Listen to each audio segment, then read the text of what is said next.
Une maladie dégénérative incurable, la chorée de Huntington. Voilà ce dont souffrait Marie-Josée Terradura. C'est une maladie qui affecte petit à petit le corps tout entier, sans espoir de guérison. Marie-Josée a donc exprimé clairement sa volonté à son entourage. Elle a souhaité aller en Suisse pour avoir recours à un suicide assisté. Psychologiquement, c'est une maladie qui vous détruit. Vous voyez que vous maigrissez à vue d'œil, que vous ne pouvez plus rien faire. Elle n'arrivait plus à écrire, plus rien. Elle était complètement... et voilà, et c'est un truc, après, elle finit grabataire, quoi. Voilà, elle aura toute sa tête, elle finit grabataire. Elle ne voulait pas finir comme sa mère, comme sa tante, comme ses cousines. Elle voulait prendre une décision, mettre fin à sa vie avant, quoi. Et elle a fait d'abord toutes les directives anticipées, elle avait tout fait, tout, pas d'acharnement thérapeutique et tout. On a constitué tout le dossier qui est assez lourd, quoi. Voilà, je veux dire, c'est un dossier, il faut pas récupérer les dossiers médicaux, il faut qu'elle fasse une lettre.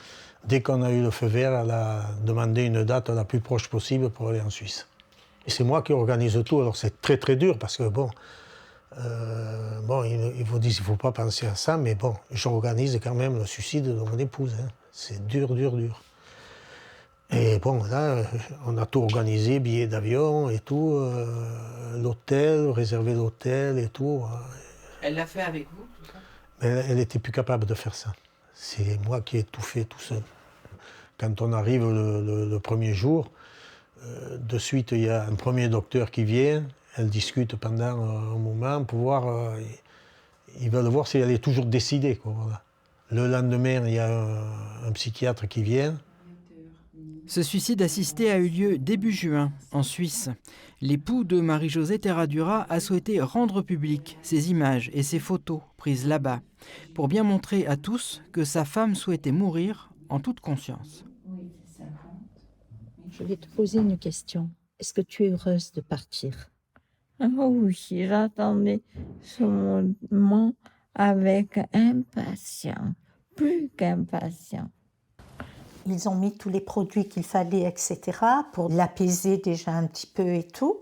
Et j'étais à ses côtés et elle me parlait et je lui ai posé la question, est-ce que tu es sûre? Elle m'a dit, oui, tu le sais, je suis sûre, je veux le faire.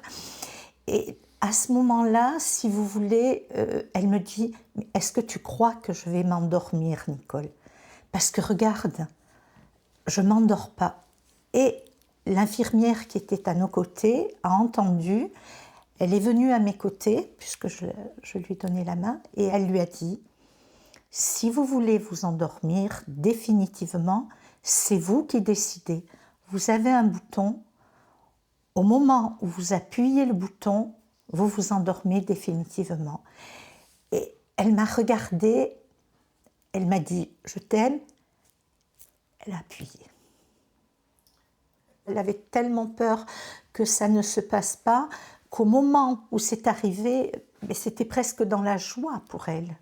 Elle était sereine, elle était heureuse de partir. Heureuse.